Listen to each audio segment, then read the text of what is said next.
Please don't forget to subscribe to the channel, it means a lot, and also hit that bell button and you'll receive a notification the next time I upload a video. Right then, hi guys, so today we've got another unboxing.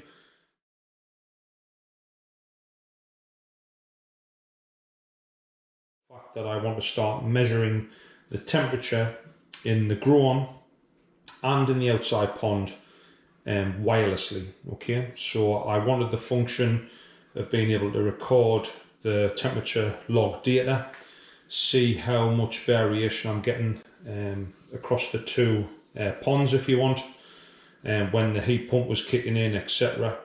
And also to get warnings. So this unit will actually send me a message via email or via a notification within the app of when the temperature goes either too high or too low. So another benefit of this is I'm just about to go to a boiler heating system in both the grow-on and the outside pond, and I had heard some stories about zone valves getting stuck and killing koi because the pond temperature is getting too hot. Okay, so obviously that's not something that I want. So with us having that mechanical risk, if you want, with those zone valves, I thought I would invest in one of these units. Okay, so at first I thought that I would be having to fork out a shell load of money to be able to have this functionality, and to be honest I was quite surprised. So first look on Amazon, I think it was, at one of these units, it was working out at about nearly 200 quid. Okay, so I think it was £175. Then going on to the website and buying one direct. Now I thought it was going to come from the States because everything was in dollars. However, I got it within, I think it was 3 to 4 days, and it come in a Royal Mail bag. So obviously there must be a distributor in the UK. It was £110 sterling. Okay, so really good saving there. And I'm going to include a link in the description, and I'll put it up on the screen now. So if you want to pause the video and take a note of that link, or like I say, just head down to the description. I'll leave the link there. You can actually go to the website and order one direct from them at a considerable saving if it interests you. Okay, so the 110 came with the probes. So this is the 5 meter external probe. So one will sit in the grow-on tank and the other one will sit in the external pond, the one that's outside. Come with a charging unit as well. And if you want to charge and use 2 probes at the same time, you'll also need this splitter. Okay, so that was a little bit more.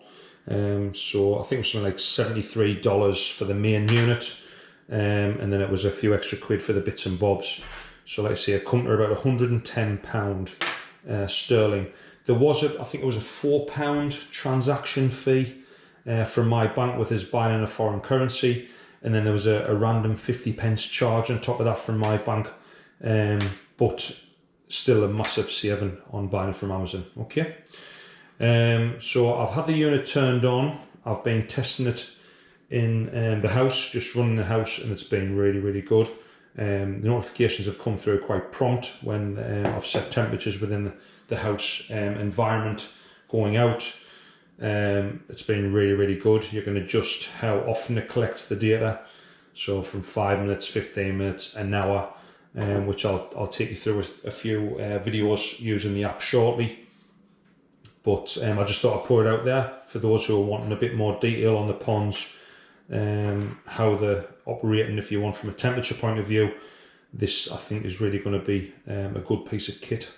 Okay, like I say, it runs off Wi-Fi, so you've got to make sure you've got a good signal in your garden. Obviously if you have just got a router, you might need to upgrade to something like mesh Wi-Fi, which is something I use. So I'll do a quick run on how I'm extending my Wi-Fi signal in the garden. You can use extenders and things like that, power line adapters, but I find that mesh Wi-Fi is the best. That's how I get the camera viewing from the garage, which is down the bottom of my garden, through a thing called mesh Wi-Fi. But like I say, I'll do a separate video on what I'm using, so you can see there. And also, if you check out my smart control video on my YouTube channel, it goes into a bit of depth there about how I'm controlling some of the interfaces on my setup. Right, so mesh Wi-Fi, really straightforward. I'll explain this in a couple of seconds. So you've got your router and the mesh Wi-Fi disc. I bought a 3-system M5 Deco system made by TP-Link. I think I paid about £130 for it. One disc downstairs next to the router. Simply plug it in the back of the router. The LAN cable that plugs in the back of the Deco unit, and then the only other thing is the power cord. Then I've got one unit upstairs and another unit in the loft, okay, and then that has increased my Wi-Fi signal to no end, okay. Again, the good thing with these units is they do 2 signals, so getting a bit techie here now, but basically 2.5 gig and 5 gig signals, and they automatically know which device is using which signal. So for instance, on the Ubibot system, it uses the 2.5 gigahertz system. Fine, it'll communicate to it, no problem at all. Okay, 2.5 gig actually travels further from a Wi-Fi signal than 5 gig, so there's a useless point for you, which obviously but does come in handy when you're using things at a distance from your routers. Okay, so that's it basically. The thing that I would recommend is, if you sign up to someone like these online catalogs, Freeman's, Very, and things like that, especially Very, every time you sign up a new account, you normally get about 20% off new purchases, which when I did this, it included this unit, so I've got a sizable saving. So there's other ones, I think there's M9s and things like that, but the one I use, if you do want to copy it, is the M5 Deco system. Google do one as well, which is meant to be superb, but obviously that does come at a price. I think it was about 200-300 quid, so obviously it is starting to get quite costly, but these do the business for me. Okay, right, so that's the introduction. Like I say, if you are interested in something like this, check out the link that I've included in the description. And now we'll try and get it set up on the outside pond in the grown, see how that goes, take you through a few of the options and functionality within this unit, and we'll go from there. Okay guys, right, we'll move on to the next segment. Right then, so now I'll take you through the Ubibot app. So if I just open that, and you can see it comes up with the Home Hub summary. Okay, so this app is a free download. It's really straightforward to use as well, which is good. So the first temperature, it's 7.4 degrees. Now that's measured with the Home Hub itself. It comes with an onboard temperature sensor. Okay. The next one is used via an external probe, which is connected to the unit, and that's at 16.8 degrees for the grown, and then we've got 16.4 degrees for the outside pond. Okay, so I just click on that, and then the charts will be displayed. So I've already named these charts. They do come named differently when you first open the app, but I'll show you how to change that in a minute. Okay, so we've got the outdoor temperature chart there, and the good thing is straight away it's plotting the maximum and minimum temperatures, and it's also giving you an average line. Okay, so you can see the next one down on the grown, ignore that huge dip there, 8.5 degrees. That's just when I've been rewiring the probes. I changed the position of the unit itself, so that's why that dipped. It went outside for a bit, but you can see there it is comparable if you look at the top chart to the outside temperature. So you can see there from a probe to probe variation point of view, it's somewhere near, or probe to Home Hub if you want. I did find the Home Hub was measuring slightly higher before, so go on. There might be a bit of a calibration issue there with the outdoor temperature, but it's good enough for what I want to see. And then the other one, we've got the pond at the bottom there. So I have still got a bit of a swing, which I'm going to reduce that soon. I'm going to actually turn on the gas central heating system soon, so I'll get rid of that swing if you want. But again, we're talking about 1.5 degrees. It's not a huge, not even that. It's not a huge temperature swing. I'm not too concerned. Okay. So the interesting thing for me, what I'm going to do now is just hide the headers so you can see the charts more clearly. So it's just the 3 lines I clicked there, and then at the bottom there I tick hide markers and close that, and you can see that all the details gone, and you can see the graphs more clearly. If I click on the 3 lines again there and press 3 days, you can change these time periods if you want.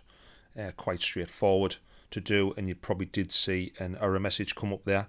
The error message is around being too much data, so again I'll touch on that in a second with one of the options. Okay, I'll just close that, and again a huge drop on the grown tank there, which is when I was messing about with the probe position again. But the main thing that I want to see using this app was, you can see on the pond there the incline, which I'm just running through there. So all you do is get your finger and run it along that line, and it'll tell you the exact temperature and time that the temperature point was taken. Okay, you can see there that's more it's not as steep as the other ones, and that relates to the outdoor temperature being very, very low. So you start to see how efficient your air source heat pump in this instance is with the outdoor temperature, and you'll be able to actually calculate how much it's costing you to run, which is an interesting point. You get it asked so many times on the forums, but because people live in different parts of the country, people's using different size units, there's so many variables, you can't really accurately see it. It costs this amount and it'll be the same for everyone.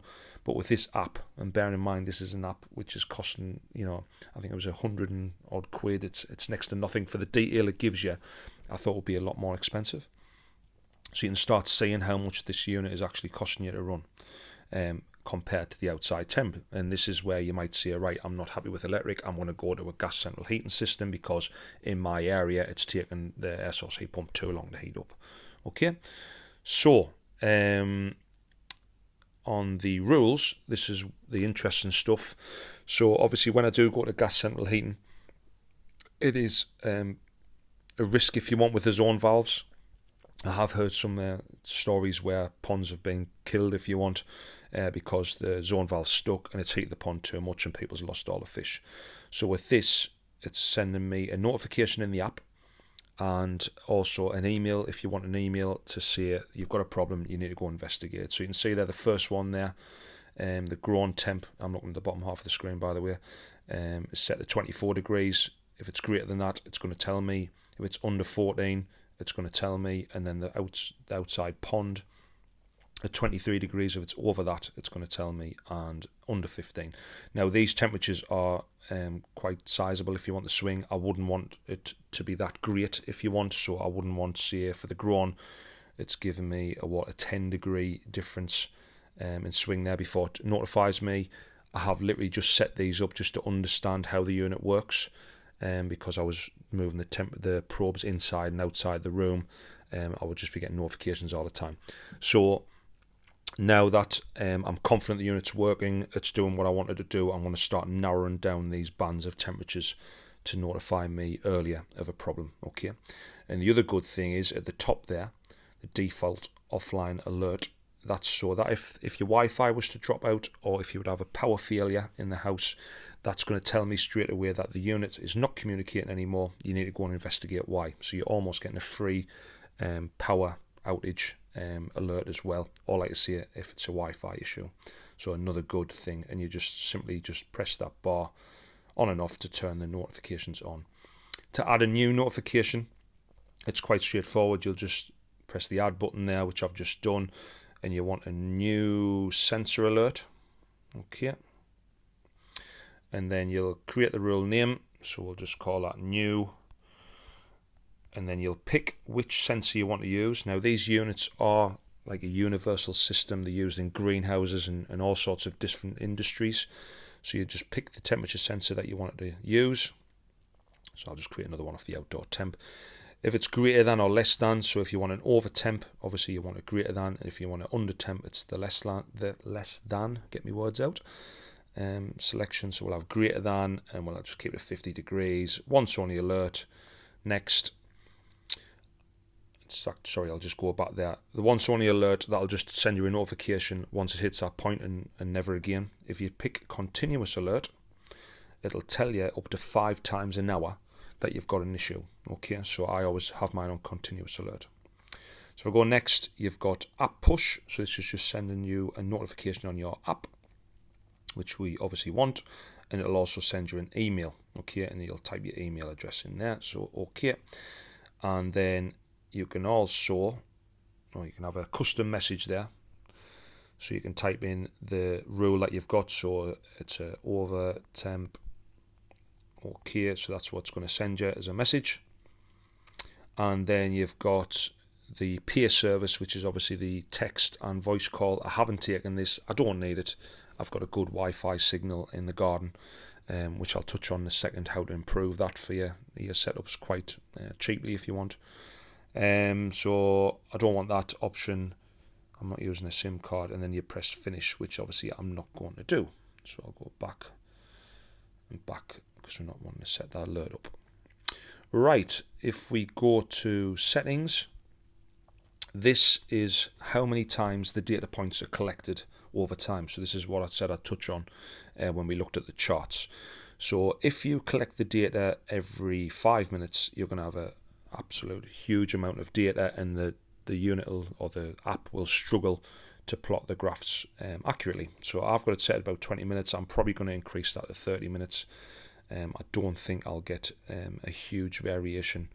If something was wrong and it kept on heating within half an hour, I think I can still deal with the issue. Okay, so I'll probably change that to 30 minutes for the temperature and humidity. And then you've also got some other settings there. But again, this is down to the fact this is a universal system, so you might want to have some alerts for light levels and things if you were in a different industry, because this obviously isn't just tailored to koi keeping. And I think the only other one I was going to take you through was the field labeling. So these are your charts. You can see that field 1 is the outdoor temperature, and then I've labeled field 7 and 8 as the grown and pond charts. Okay, so obviously because that's the probes that I'm using. You can see there it even plots the Wi-Fi signals, how strong that is, your voltage coming into the system, all sorts. Okay, so this is again down to the fact it's a universal system. Right, so I think if we go back to the main screen, click that one actually. There we go. The other thing, if I press the settings in the, just go back there, in the bottom right hand corner there, the little wheel, click that, and this is what you want to see on your page. So I just want to see those charts there, so I've clicked the 3 that I want to see. It just saves you having to scroll through all those charts that you don't want to know about. Okay, so I'll click on that again for the charts. I think that's just about it. So you can see there, like I said earlier, for the value of the system and what it's actually giving you, I think it's bloody fantastic. Done quite a bit of research into these units, these temperature loggers. Some are a lot more expensive, but this one just seemed to tick all the right boxes. There isn't a great deal of information about them online. I don't know how long they've been going for, Ubibot, but the app's straightforward to use, as I've shown you there, and I'd certainly recommend it for anyone who is wanting to explore the temperature variations in the pond and having an alert system, which is probably the main point. If you have got a problem, you're being told about it, whether you're on holiday, you're at work, or you're away with work somewhere, you're going to know, so you can get someone addressing the issue for you, whether it be a neighbour or a family member, straight away. Okay, right, we'll go back to the main video. Right, so we've got the home hub unit in a very temporary position. Okay, you see there we've got the cladding all done on the ceiling. Obviously this is going to be the filter house, so we'll get some nice shelves or something and some power supplies on that side. We have got a tarpaulin, loads of guidelines rigged all over the place to try and protect the roof, because the roof isn't finished quite yet. I had a problem with the tile sheet, which I'll touch on, like you see in another video. So the unit comes with 2 inputs on the side. So we've got one for the splitter, which is one of the probes for the grown or the pond, I don't know which one's which, and a power supply. And then the other one's, like you see, another one for the grown or the pond.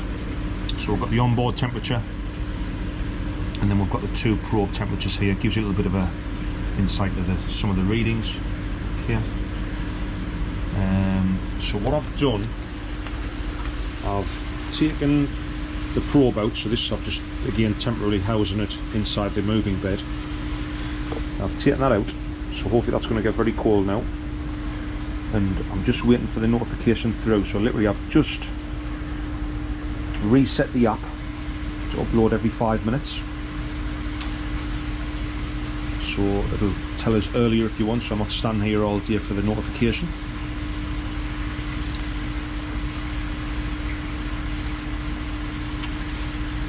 I just want to show you how it actually registers an alert and what you can see on the screen. Okay.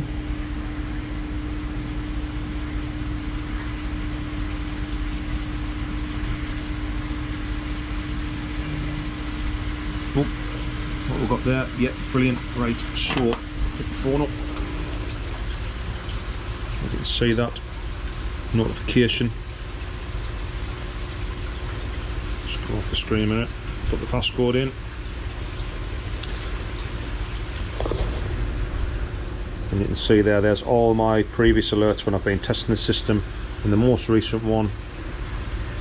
We'll open that, and we've got the detail there. Hopefully that's in focus, you can see it. So basically saying we've got an alert and we've got a pond under temp, below 15 degrees. Okay. And if I go to my emails, there we go, we've also got an email from Ubibot with my message there, ponds too cold. Again, hopefully you can see that.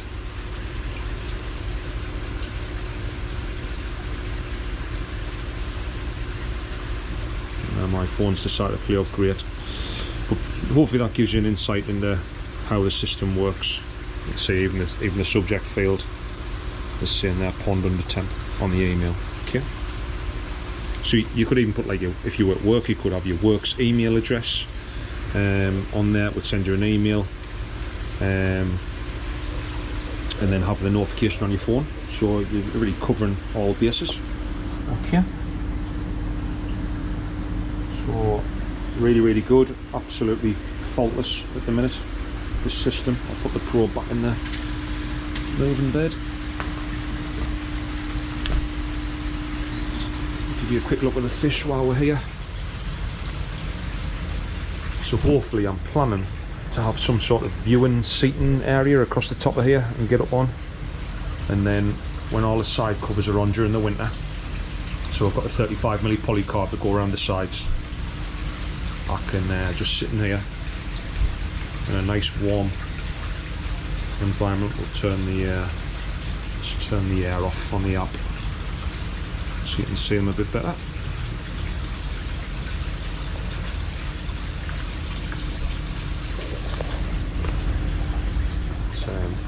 This year, although it has been an horrendous year with COVID and such like, the pond season has been absolutely brilliant for me.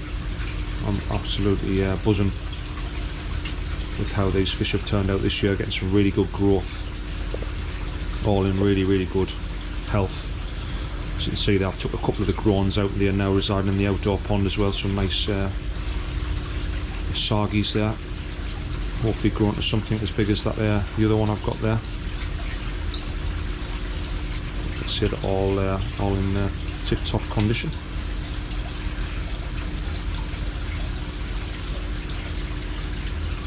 Right, I think we'll leave it at that for this video. I've talked enough.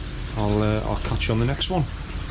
And don't forget to like and subscribe, guys, if you've enjoyed watching the video. Got lots of new gadgets and things to keep on publishing. Apologies for the time it takes me to get a video out. Work and just general family life and doing all these pond stuff just takes up all my time, so I'll keep them going as quick as I can. Right, catch you later, guys.